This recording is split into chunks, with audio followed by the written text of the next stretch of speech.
မင်္ဂလာပါဗျာအခုတည်င်းလေးတခုစိတ်ဝင်စားစရာလေးတွေ့တယ်။ဘာပြောလဲဆိုရင်ဝက်စာဘောနော်သူတို့စီဝဲဝဲလုပ်တယ်တဲ့သူတို့စီဝဲဝဲလုပ် peace deal လုပ်ယူကရိန်းမှာရှေ့လာကြယူကရိန်းစစ်ပွဲရပ်ဖို့ peace deal လုပ်ဖို့သူတို့ဆောင်ရွက်နေတယ်ပေါ့နော်စိတ်ဝင်စားစရာနော်အခုဒီအလေးအရင်နားထောင်ကြည့်လိုက်နော်ပြီးလို့ရှင်းတော့ဟုတ်ကဲ့အခုကျွန်တော်တစ်ခုဖွင့်ပြမယ်အဲ့ဒါလေးကိုနားထောင်ကြည့်ပါဒီလူကအမေရိကန်ရဲ့နေဘလို့လိမ့်နေဆိုတာအမေရိကန်ဆိုရဘလို့လိမ့်နေဆိုတာအကုန်သိပြီလားသူက X Marine weapon inspector သူက Iraq မှာတော့သူလုံးဝ inspection သွားလုပ်တယ် WMD မရှိဘူးဆိုတာသူပြောတယ်ဒါပေမဲ့သူဆိုရဘလို့လိမ့်ပြီးတော့ဘလို့စစ်ပွဲလုပ်တယ်ဆိုတာသူသိတယ်ဘောနော်အဲ့ဒီပြောတာလေးတစ်ချက်နားထောင်ကြည့်သူတို့အဲ့ when now ကျွန်တော်ပြောတဲ့အတိုင်း America ကခိုင်းစီတာလားဆိုတော့ကျွန်တော်ပြောခဲ့တယ်လေကျွန်တော်ကတော့ခိုင်းစီတယ်လို့ထင်နေလို့ကျွန်တော်ပြောပတ်စံပေးခိုင်းစီတယ်လို့ထင်ဒီမှာအမေးဖြေတွေလောက်ထားတာလေနားထောင်ကြည့်ပါ Fascinating. We had just a short time ago the question of whether or not Prigozhin was working alone in this coup, this march towards Moscow. Rostislav Ayshenko, political scientist, Russian political scientist, says it's not likely that he was working alone. The amount of organization in order to move on this would have required some kind of support from within Russia, perhaps from the capital, from the Kremlin in some capacity. Do you buy that analysis? Do you think he was working with other people, or he was working alone in this decision? No, I mean that's an absurdity, frankly speaking. သူမေကွန်းကဘာလဲဆိုတော့အခုအာနာသိမ့်မို့လောက်တာဝင်တာကောင်းဆောင်တယောက်တည်းသူကြံစီနဲ့လောက်တာလားဒါမှမဟုတ်လို့ရှင်အထေတွေကဖေးရသည်တွေပါလားပေါ့နော်စမေးတာ Wagner had become a massive enterprise. Again, and by the time they withdrew 25,000 troops, that's a significant force with tanks, artillery, aircraft. They didn't need the Kremlin's help or the military's help to plot a coup. The help that Prigozhin got was from his military command council, but here's the rub. See, Prigozhin's thinking about a coup had been known to everybody. Everybody. The CIA knew about it. We know this now because they admitted briefing the Gang of Eight in Congress about Prigozhin's coup. They briefed them weeks ago, months ago. CIA ကလာနဲ့ချီပြီးတော့ကြိုပြီးတော့သိနေပြီးသားပဲPrigozhinခုပ်လုံးမယ်ဆိုဟုတ်တယ်ငါတော့တတိတာမိလားမသိဘူး January လောက်ကထင်တယ် January လောက်ကထင်တယ်ဒီကောင်တစ်ခါလှုပ်သေးတယ် Russia စစ်တပ်တွေကိုဘယ် location တွေသူရောင်းစားတာပေါ့အမေရိကဟိုကကောင်နဲ့မယုံလို့သူ့မိုးဝယ်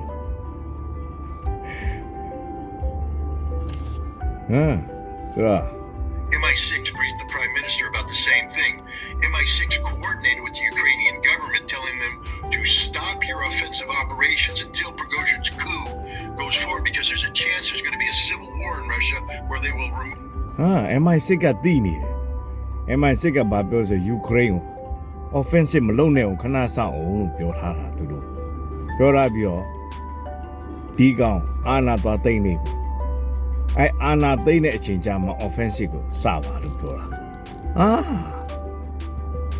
ဆိုတော့ဒါပတ်စံပေးပြီးတော့ခိုင်းတယ်ဆိုတာတော်တော်ကြီးကိုတေချာသွားပြီဗျာ forces from the battlefield, and then you can do your attack. Everybody was aware of this, including the Kremlin. But what the Kremlin was doing... ကဲဆိုတော့အကုန်လုံးသိနေတေချာသွားပြီဗျာ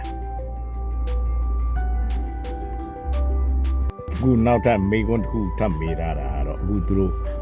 website သူတို့ program လုပ်နေတယ်ရှေ့လမှာ July ပေါ့နော် July မှာသူ peace deal လုပ်ဖို့အတွက်အဲ့ဒါဘယ်လိုမြင်လဲ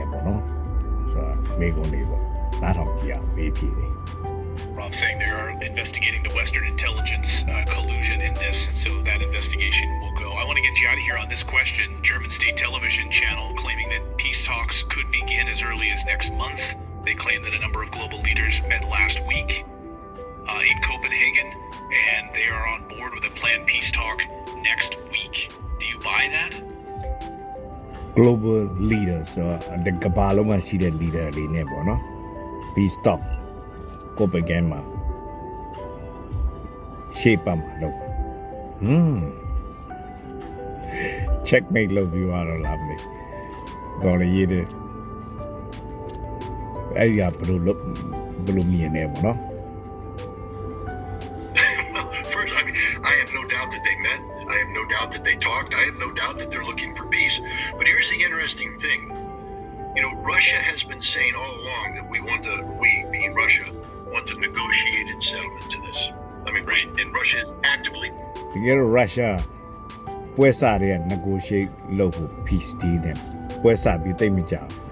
ဘူးသူတို့အဲ Donbas area ဘာညာအဲရပြီးကြတဲ့သူတို့အဓိကအဲ Russia speaking area သူတို့လွတ်မြောက်သွားအောင်ဘာလို့ဒီနေရာကြားလာပြီးသူတို့နှိမ့်ဆက်နေရတယ်ဒါတွေကခင်ဗျားတို့ history ပဲကြည့်တယ်အဲ့ဒီကလေးကသူကဟိုင်းပြပြီးတော့သူကအဲ့နေရာလေးပဲတိမ်ပြီးတော့သူ peace deal လုပ်ဖို့လုပ်တာ been pursuing this. It's been rejected all along by the West. The West has rejected it. Why? Because West ကလုံးဝသဘောမတူဘူး reject အားလုံးဝစက်ပဲ the တိုက် West တယ် was operating under the assumption that Ukraine was going to win this war, that Ukraine was going to put pressure, that we need to Ukraine ပဲနိုင်မယ်ထင်တယ် West က Ukraine ပဲနိုင်မယ်ပေါ့နော် give Ukraine a chance to get a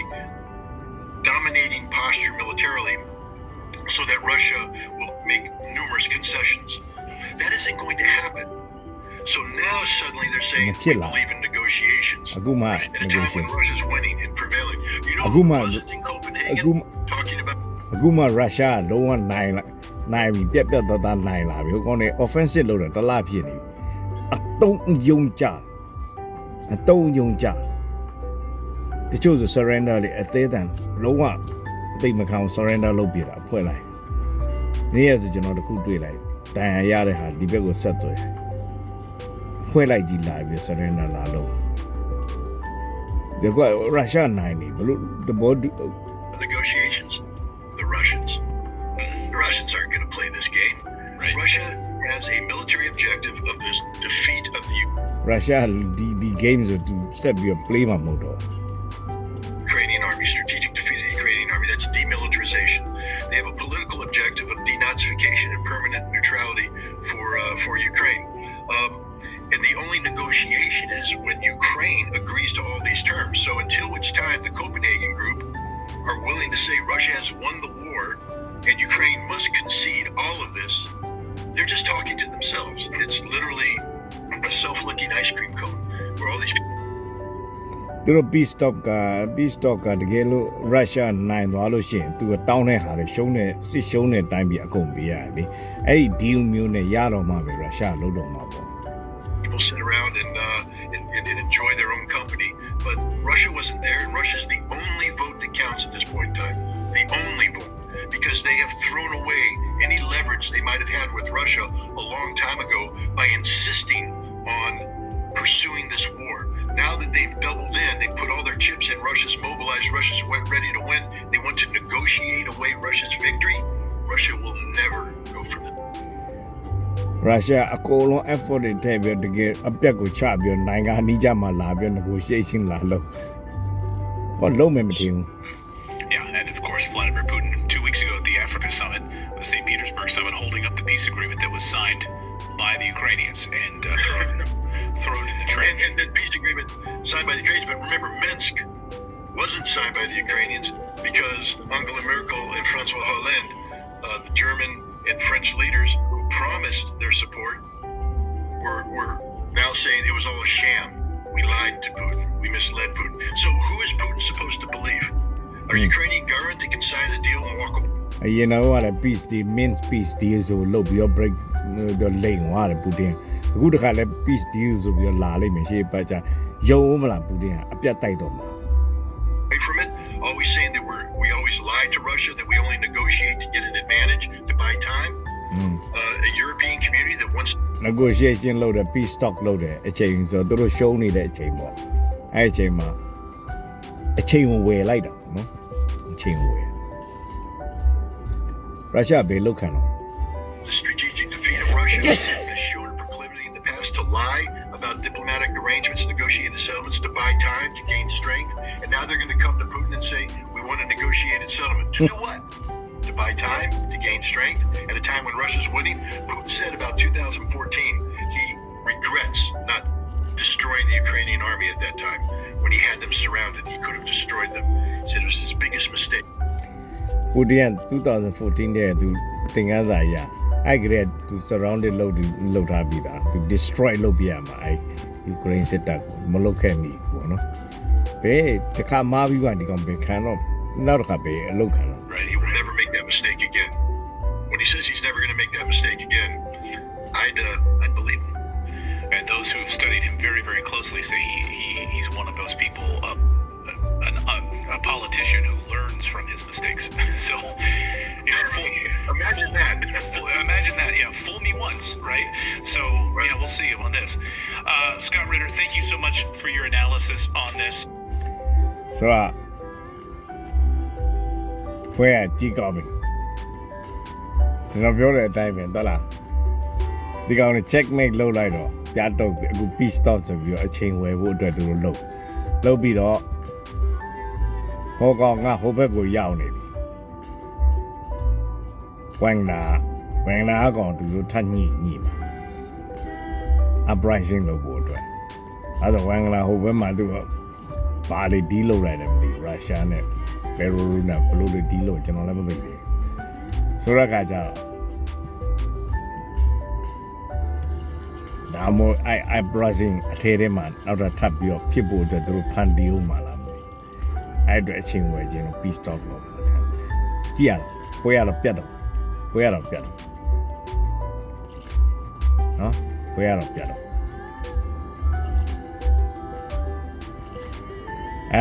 အဓိကတော့ဒီကနေပြီးတော့သင်ခန်းစာယူစရာဆိုလို့နံပါတ်1 West ရဲ့စကားကိုလုံးဝယုံလို့မရပါဆိုတဲ့သင်ခန်းစာတစ်ခုရတယ်နော်သင်ခန်းစာတစ်ခုယူရမယ် West ရဲ့စကားကဖာတယ်မစကားမှယုံရတယ် West ရဲ့ဂတိဆိုတာဖာတယ်မဂတိရမှယုံရတယ်နော်နောက်တစ်ချက်ကရုရှားကလည်းဝင်္ဂလာကိုအပြတ်မဖြုတ်ဘူးပေးလိုက်ဟိုသူ့သွားခိုင်းလိုက်သူတို့တိတယ်ကျိုးတိ MI6 တို့ဘာလို့ငကိုတွေကကျိုးတိတော့ရုရှားကကောင်းဆောင်တွေကဝင်္ဂလာမှာရှိသူကတကယ်တော့အိုက်ဘေကြီးကသူကစီးပွားရေးသမားပဲသူကအဲ့ဝင်္ဂလာကိုတီထောင်လို့ပေါ့ဗျာဆိုတော့သူအောက်မှာgenerally ရှိသူ့အောက်မှာဟိုလို့ခေါ်မယ် general လိုမျိုးတွေရှိတယ်ပေါ့နော်အချုပ်တွေအဲ့အချုပ်တွေနဲ့ပူတင်အဲ့ကြပူတင်ကထွက်ပြီးစကားပြောတာအဲ့ဒီကမှတ်မိတာမသိသူထွက်ပြီးစကားပြောတယ် general လေးကိုတိုင်းပြီးကိုလူမျိုးတွေပြန်ပြီး betray မလုပ်နဲ့ဆိုတယ်အဲ့မှာသူ့စီမှာရှိတဲ့လူတွေဘယ်နှစ်ယောက်လဲ6ယောက်လား9ယောက်လားမရှိအဲ့ general လိုမျိုးပေါ့နော်ကောင်းဆောင်တယောက်မှမပါတယောက်တည်းပါအဲ့တယောက်တည်းပါအဲ့တယောက်နဲ့အဲ့ကျန်တဲ့ troop နဲ့ပဲတက်လာအဲ့တော့ပေါ့နော်ကျွန်တော်ပြောတဲ့အတိုင်းပဲသူလည်းပြောတယ်သူ backup support ဘာမှမလာဘူးနော်ဟိုကောင်လည်းခိုင်းလိုက် anyway အဲ့ဒါအချင်းချင်း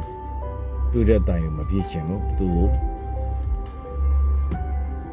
တို့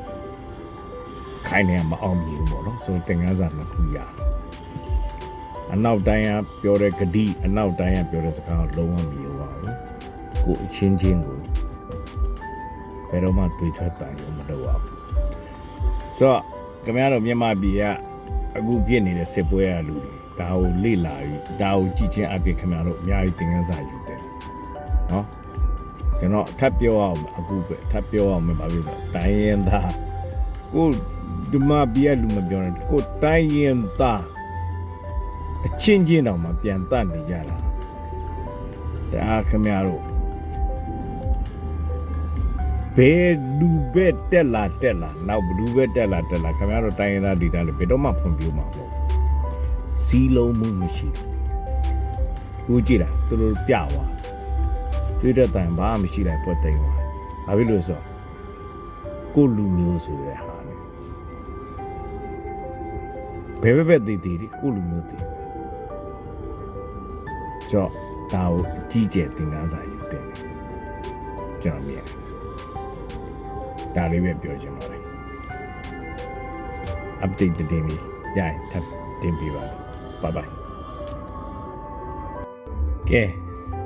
မင်္ဂလာပါ again နော်ပေါင်းတယ်ဦးလေးတင်တော့မလို့တော့တည်င်းတစ်ခုထပ်တွေ့လို့တခါပေါင်းလိုက်တယ်အခုမှ mainstream media လေးကသဘောပေါက် double game လောက်တာလားတဲ့ဆိုတော့ကျွန်တော်ရဲ့ပွဲစကြတဲ့အာနာသိန်းနဲ့လောက်ကြတဲ့ကျွန်တော်ပြောတယ်မလား Black Rock ကလုံးဝဥစ္စာဖြစ်ခံနိုင်ဘူး Black Rock ကနေပြီးစီစဉ်ပြီးလောက်တာဖြစ်မယ်ဆိုတော့ကျွန်တော်တခါတည်းပြောအခုဒီ mainstream media ဘာပြောလဲဆိုတာလေးချက်နားထောင်ကြည့်လိုက်ပါဗျာ And we begin tonight's show on the great Putin-Rogosin drama with some questions. Did the United States have prior knowledge about the Wagner uprising? It did. In the murky game of shadows, did Washington... US Wagner သွားပြီး uprising လုပ်မှာတိတလားတိတယ်ခုနတော့လည်းကျွန်တော်ပြောပြီးပြီနော် weapon inspector US ex-marine ကိုလိုက်ကလည်းပြောပြီးပြီ CIA လည်းအကုန်သိ also have a hand in encouraging last week's events. You know, given the long history of covert operations, often stranger than fiction. This and other questions are buzzing across Western capitals right now, and US intelligence officials have spoken to a host of Western media houses on the condition of anonymity. They are claiming that by mid-June, they had an extremely detailed and accurate picture of Rogosin's plans.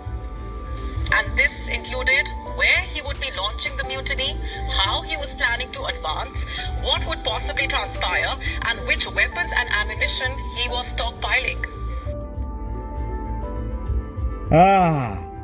ဘာလက်နဲ့ကိုသုံးမယ်ဘယ်ဟာလေး stockpile လုပ်ထားတယ်ဆိုတဲ့ဟာလေးကစသူတို့က detail ရှိ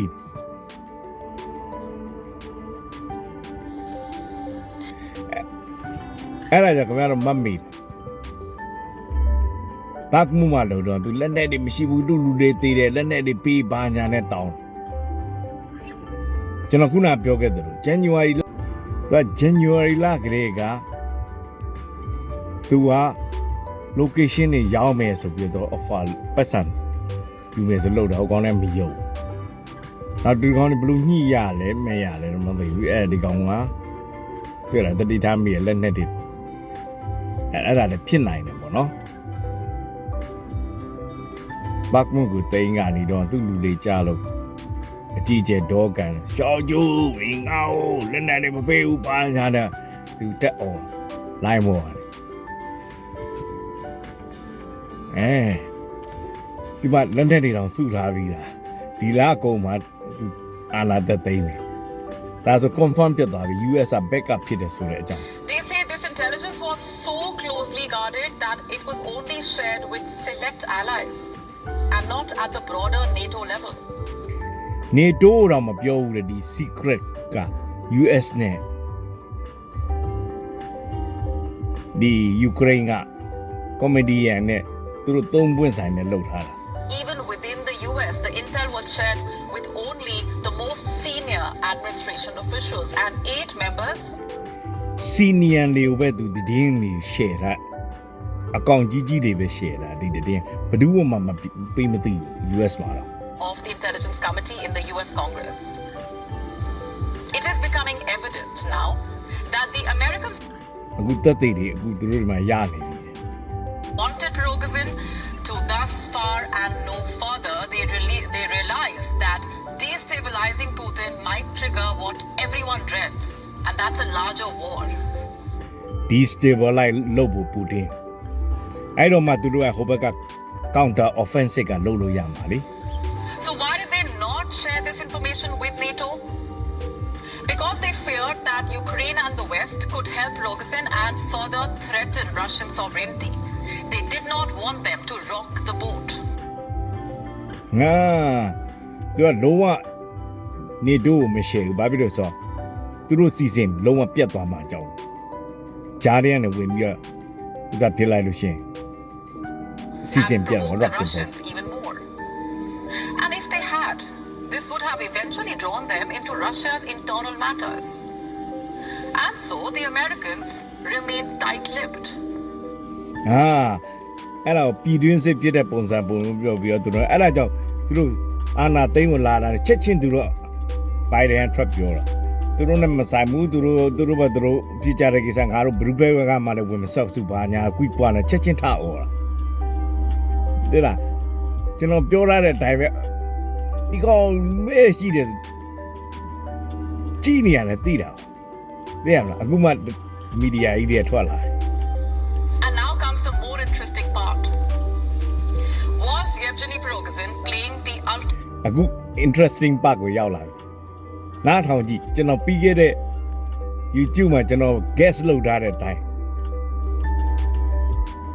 counter လာတော့မယ်ဆိုတာ double game? double game လုပ် Was he keeping Putin and the Kremlin in the know? He has started ဒီသူကပူတင်ကိုလည်းသတိပေးထားပြီးသားပူတင်ကိုလည်းပြောထားပြီးသား his exile in Belarus not as a fugitive wanted for the great crime of treachery, ဘာလို့လဲဆိုတိတိတာကြီး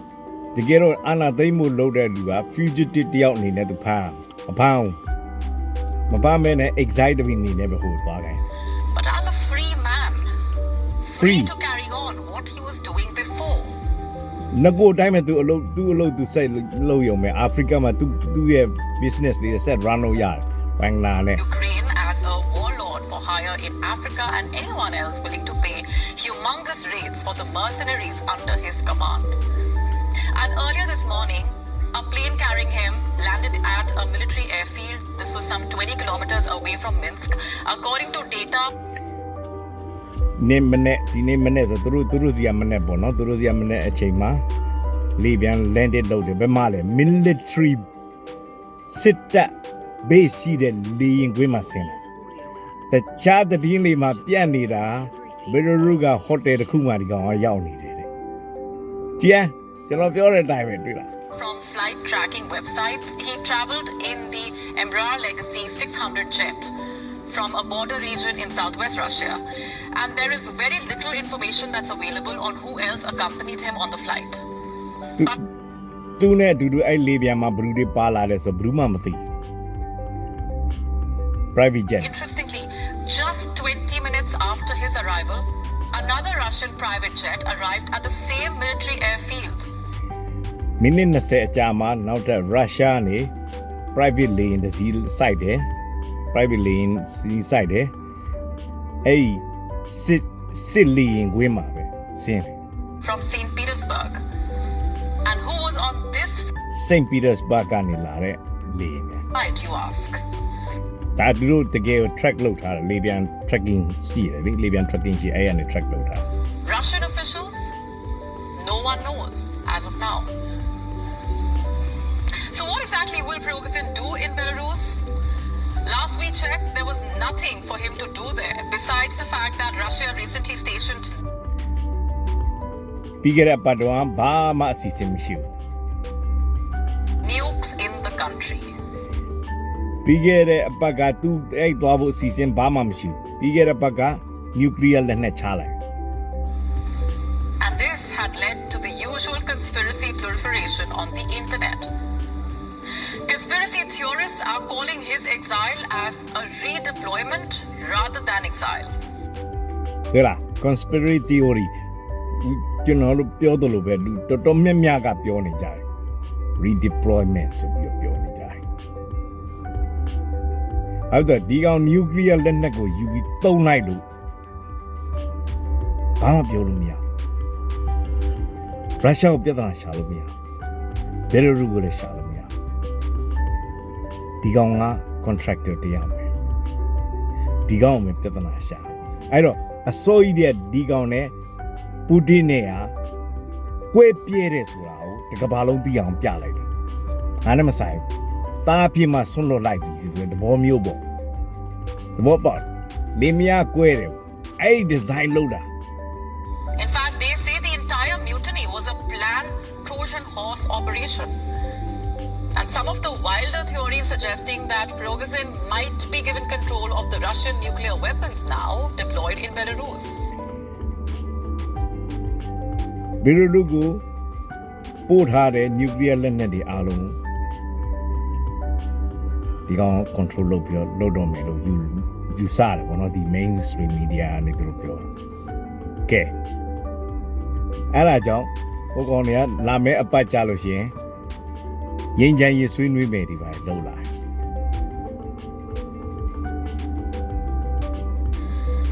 But that seems a conspiracy too far.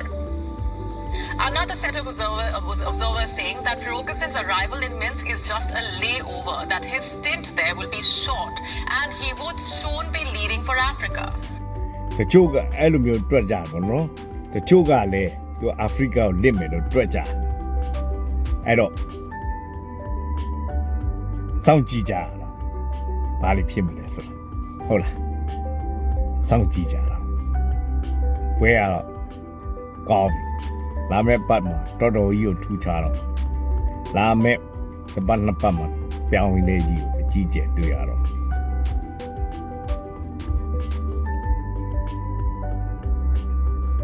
အဲ့တော့ဟိုအရင်ဗါလဲ weapon inspector လည်းပြောတယ်ပူတင်တို့သိတယ် information ရတာပြီးတာဘယ်ရသူပြောလို့ပေါ့သူ double ငါပြောတယ်မလားဝေစားလိုက် 6.2 billion all right okay ကျွန်တော်တို့စောင့်ကြည့်ရအောင်ဟုတ်လား